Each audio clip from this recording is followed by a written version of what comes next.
Depuis que l'homme parcourt la Terre, certaines découvertes et inventions clés ont profondément transformé notre façon de vivre. Dans ce documentaire, nous explorons 5 jalons révolutionnaires de notre histoire collective, chacun étant un bond de géant qui a propulsé l'humanité dans une nouvelle ère.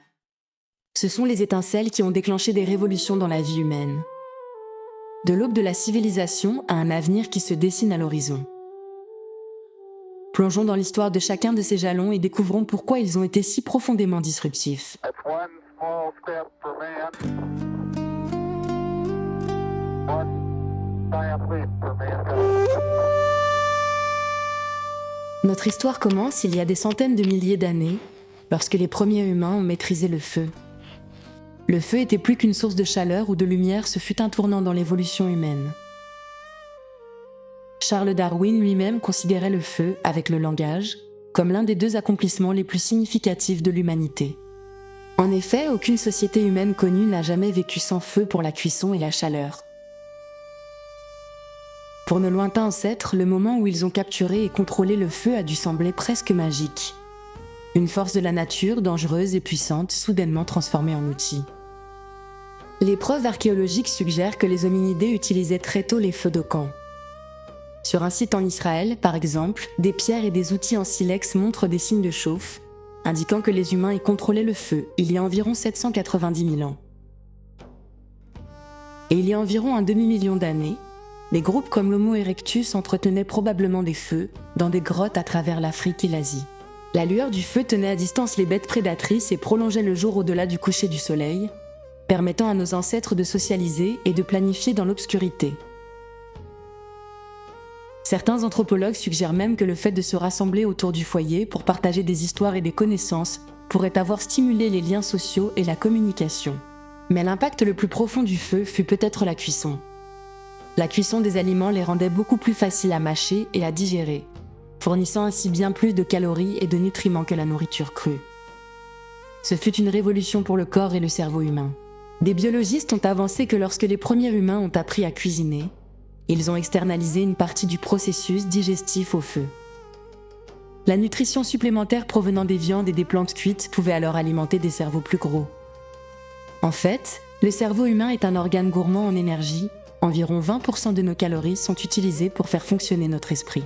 Selon certains scientifiques, ce n'est pas une coïncidence si, à l'époque où l'utilisation du feu s'est généralisée, le cerveau de nos ancêtres a commencé à croître de manière significative. En amorçant la digestion grâce à la cuisson, le feu a donné à l'Homo sapiens un avantage évolutif majeur. Il a également permis aux humains d'habiter des climats plus froids en fournissant une chaleur transportable. Il durcissait les lances en bois pour en faire des armes de chasse plus tranchantes. Il a permis les premières modestes incursions dans l'ingénierie, pensez aux premières poteries ou à la métallurgie, qui nécessitent un feu contrôlé.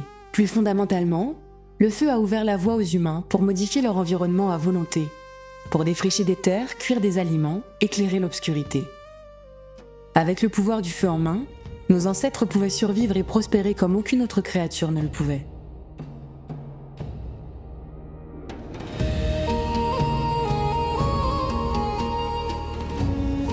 Après des dizaines de milliers d'années en tant que nomades fourrageurs, le mode de vie de l'humanité a été radicalement bouleversé par la révolution agricole.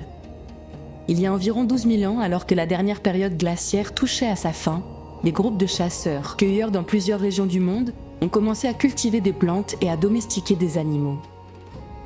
Dans le croissant fertile du Moyen-Orient, par exemple, les gens ont commencé à planter du blé et de l'orge sauvage, et à élever des chèvres et des moutons.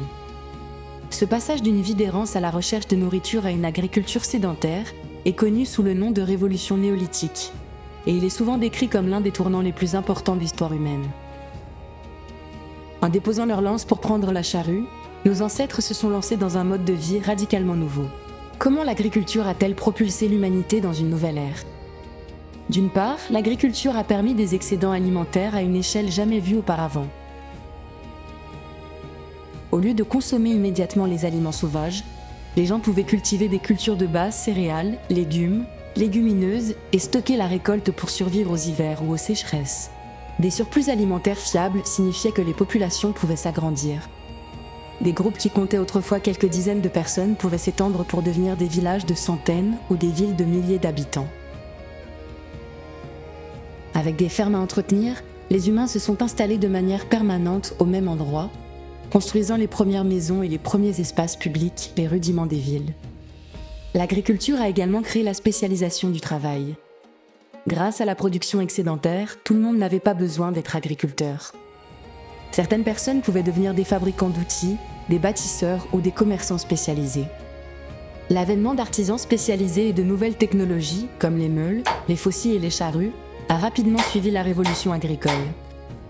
Des structures permanentes ont été construites pour le stockage et l'abri. En bref, l'agriculture a jeté les bases de la civilisation. Quelques millénaires après les premiers jardins, l'humanité a vu l'émergence de sociétés complexes, de grands centres de population avec une gouvernance, une religion, un art organisé, et finalement l'écriture et les mathématiques, développées initialement pour suivre les récoltes et les greniers. Le monde des temples, des marchés et des monuments n'a été possible que parce que l'agriculture nous a libérés de la quête constante de nourriture sauvage. Cela ne veut pas dire que la révolution agricole a été une transition facile. En fait, les premières communautés agricoles ont probablement connu de nouvelles difficultés inconnues de leurs ancêtres chasseurs-cueilleurs. Les preuves archéologiques montrent que les premiers agriculteurs avaient souvent une moins bonne santé et une stature plus petite que les chasseurs-cueilleurs, possiblement en raison d'un régime alimentaire moins varié et de la propagation des maladies dans les villages sédentaires. Vivre au même endroit et domestiquer des animaux signifiait que les humains étaient exposés à de nouveaux agents pathogènes, de nombreuses maladies infectieuses, de la variole à la rougeole, ont évolué de notre contact étroit avec le bétail durant cette période.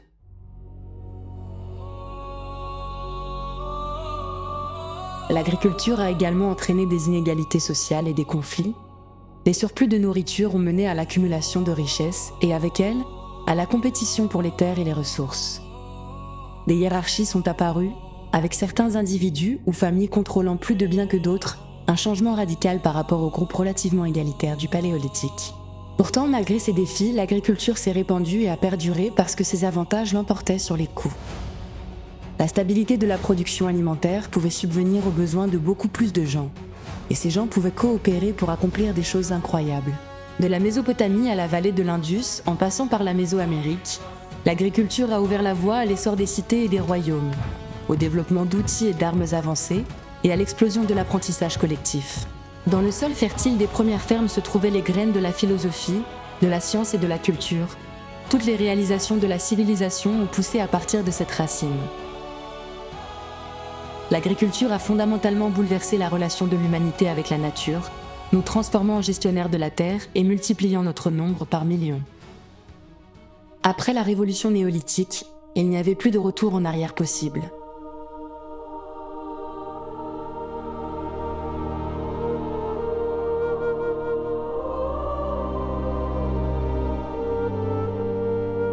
Des milliers d'années plus tard, alors que les civilisations s'épanouissaient et que les connaissances s'accumulaient, l'humanité était prête pour une autre innovation qui allait changer le monde. Une innovation qui diffuserait le savoir lui-même plus loin et plus vite que jamais. Pendant des millénaires, l'information se déplaçait aussi lentement que les personnes qui la transportaient. Les idées et les histoires étaient transmises oralement ou copiées à la main sur des parchemins et des manuscrits. Bien que l'invention de l'écriture ait été une réalisation monumentale, permettant à l'humanité de capturer une pensée complexe et de préserver le savoir à travers les générations, son impact est resté largement confiné à une petite élite pendant des milliers d'années. L'Église catholique et les cours royales détenaient le monopole du savoir. La connaissance demeurait une denrée rare et précieuse, minutieusement copiée à la main et jalousement gardée. La véritable révolution se produira au XVe siècle avec une invention, la presse à imprimer de Johannes Gutenberg. En Allemagne, vers 1440, Gutenberg a adapté des presses existantes et inventé les caractères métalliques mobiles pour créer la première presse à imprimer mécanique efficace en Europe. En 1455, il a imprimé environ 200 exemplaires d'une Bible latine, une tâche qui aurait pris des années aux scribes pour la reproduire à la main. La presse à imprimer de Gutenberg est considérée comme une invention qui a changé l'histoire, une invention qui a rendu les livres largement accessibles et a inauguré une révolution de l'information. L'impact de l'imprimerie a été immédiat et profond. Tout à coup, les œuvres écrites pouvaient être produites en masse, à peu de frais et en grand nombre.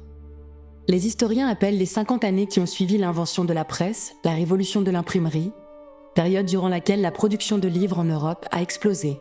Des centres d'imprimerie sont apparus dans des centaines de villes, alors que la technologie se propageait comme une traînée de poudre. Pour la première fois, un érudit en Angleterre pouvait obtenir à bas prix exactement le même livre qu'un marchand en Italie ou qu'un étudiant en Pologne, et tous pouvaient lire des textes identiques et partager des idées. Cette démocratisation du savoir a changé la société. Plus de gens ont appris à lire maintenant qu'il y avait une abondance de matériel à lire et une raison d'apprendre. Au cours des 200 années suivantes, les taux d'alphabétisation des adultes en Europe ont augmenté de façon spectaculaire à mesure que les documents imprimés devenaient omniprésents. La presse à imprimer a brisé de fait le monopole de l'élite instruite sur l'information. Quiconque savait lire pouvait désormais accéder aux textes religieux, aux traités scientifiques, aux pamphlets d'information et à la littérature.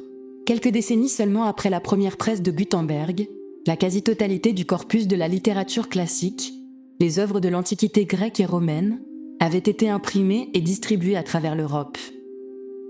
Le savoir humain qui avait été perdu ou oublié a été redécouvert et largement partagé, alimentant la Renaissance et au-delà. La presse est devenue un vecteur de révolution. Littéralement, elle a fait voler en éclats le contrôle de l'Église sur l'interprétation biblique.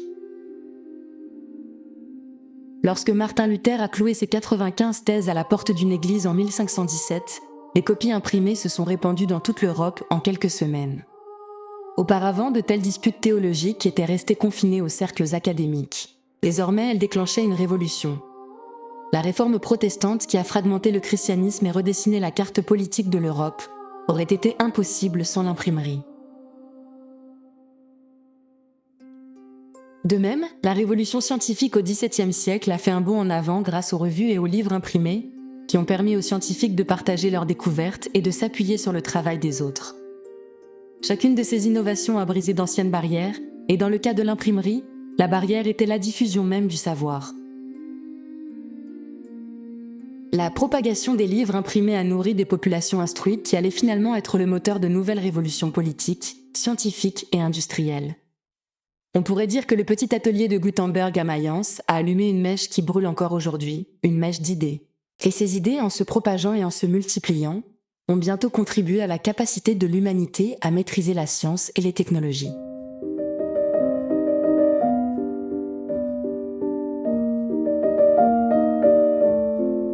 Pendant la quasi-totalité de l'histoire de l'humanité, l'énergie était une force visible et tangible. C'était la force brute des muscles humains et animaux qui a bâti des empires, l'énergie exploitée d'une rivière faisant tourner une roue à aubes massives ou le vent capturé dans les voiles d'un navire. La révolution industrielle a ensuite été déclenchée par le cœur ardent de la machine à vapeur, un titan de fer et de charbon, bruyant, sale et géographiquement lié à sa source de combustible. Toutes ces formes d'énergie étaient maladroites et restrictives. L'humanité était sur le point de maîtriser une force entièrement nouvelle, invisible, silencieuse, capable de parcourir des centaines de kilomètres en un instant, prête à illuminer l'avenir et à remodeler fondamentalement le monde. Bien que l'électricité soit un phénomène naturel, la foudre, les décharges statiques et les anguilles électriques étaient connues des anciens, ce n'est que dans les années 1800 que les humains ont appris à produire et à exploiter l'énergie électrique à des fins pratiques. Ce développement a conduit à rien de moins qu'une seconde révolution industrielle. Soudain, d'une simple pression sur un interrupteur, les gens pouvaient éclairer leur maison, faire fonctionner des machines et envoyer des messages à travers les océans. Les bases ont été posées par des géants de la science. En 1800, Alessandro Volta a inventé la pile électrique, fournissant un courant continu. Dans les années 1820, Michael Faraday a découvert l'induction électromagnétique, menant au premier générateur électrique. Au milieu du siècle, les inventeurs construisaient des réseaux télégraphiques et expérimentaient l'éclairage électrique. Le point de basculement est survenu dans les années 1870 et 1880, lorsque des innovateurs comme Thomas Edison et Nikola Tesla ont développé des systèmes électriques pratiques, générateurs, ampoules, moteurs et lignes de transmission. En 1882, Edison avait ouvert la première centrale électrique commerciale à New York, éclairant des dizaines de bâtiments avec des lampes à incandescence. En une ou deux décennies, les villes du monde entier brillaient sous les lampadaires électriques, et les usines installaient des moteurs électriques pour remplacer les machines à vapeur. La polyvalence de l'électricité en a fait une force disruptive dans chaque industrie et chaque foyer. Au début du XXe siècle, l'électricité s'était intégrée dans toutes les facettes de la vie moderne. Elle est devenue le fondement de la société industrielle moderne. Les transports ont été révolutionnés par les tramways et les métros électriques qui transportaient les gens à travers les villes. La communication a fait un bond en avant avec le téléphone, breveté en 1876, connectant les voix sur de grandes distances, et les émissions de radio, dès les années 1920, diffusant des nouvelles et des divertissements à travers les terres. Ce fut une révolution qui a permis des inventions ultérieures, y compris peut-être l'invention la plus conséquente de toutes, que l'électricité a directement rendu possible, l'ordinateur.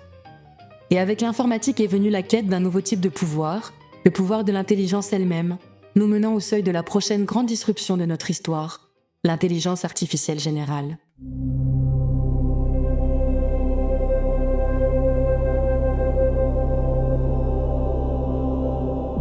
Intelligence artificielle générale, la prochaine frontière.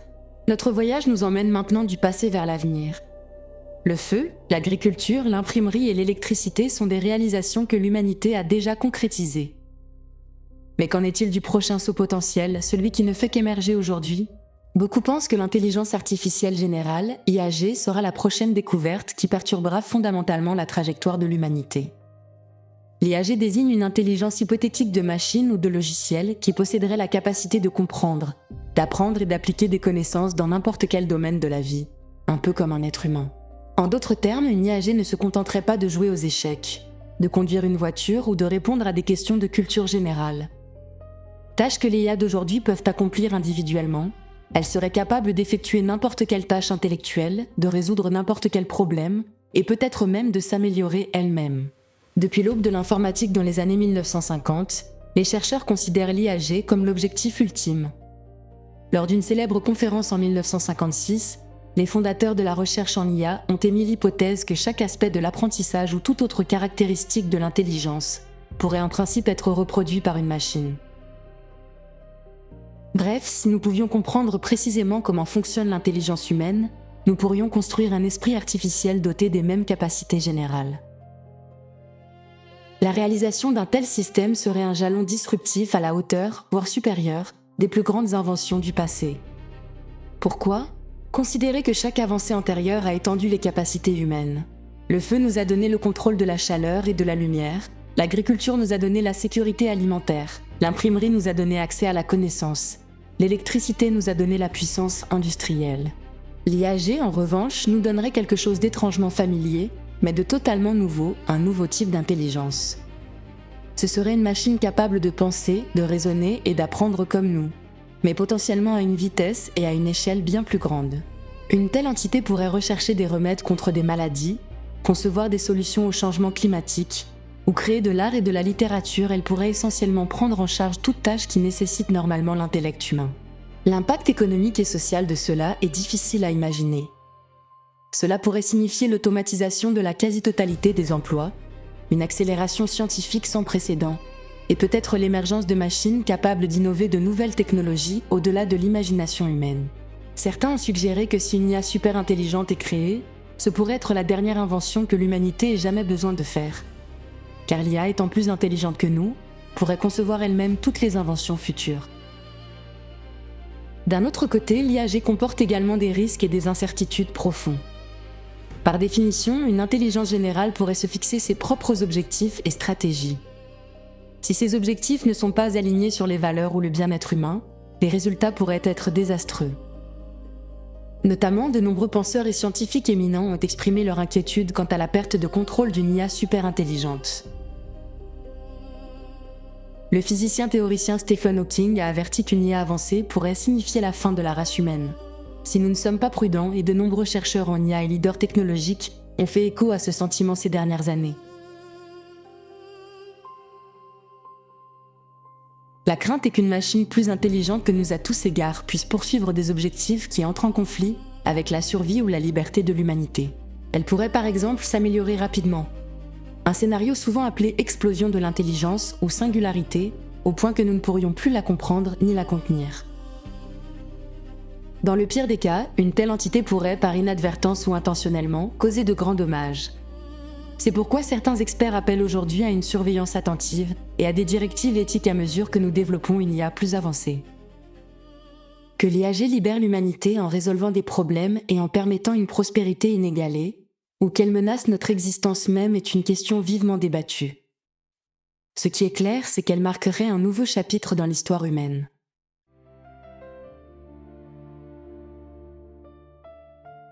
Du contrôle du feu à la création d'esprits artificiels, nous voyons un fil conducteur continu, notre volonté unique de repousser les limites du possible.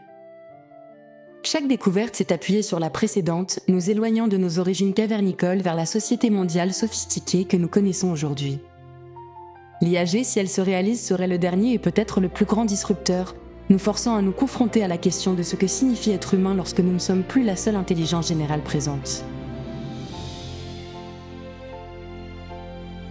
Notre voyage à travers les grandes disruptions de l'histoire montre un récit continu de l'ingéniosité humaine. Chaque avancée, le feu, l'agriculture, l'imprimerie, l'électricité et peut-être bientôt l'IAG est arrivée en son temps dans des circonstances différentes, mais toutes partagent un fil conducteur commun, elles ont élargi le champ des possibilités humaines. Chaque invention a résolu des problèmes profonds et libéré un nouveau potentiel, mais a également soulevé de nouveaux défis et dilemmes éthiques. Le feu peut cuire des repas ou incendier des forêts. L'imprimerie peut diffuser la vérité ou la propagande. L'électricité alimente des appareils qui sauvent des vies tout comme des armes horribles. L'IAG, elle aussi, sera une arme à double tranchant. Il nous incombe de guider ses pouvoirs vers de bonnes fins.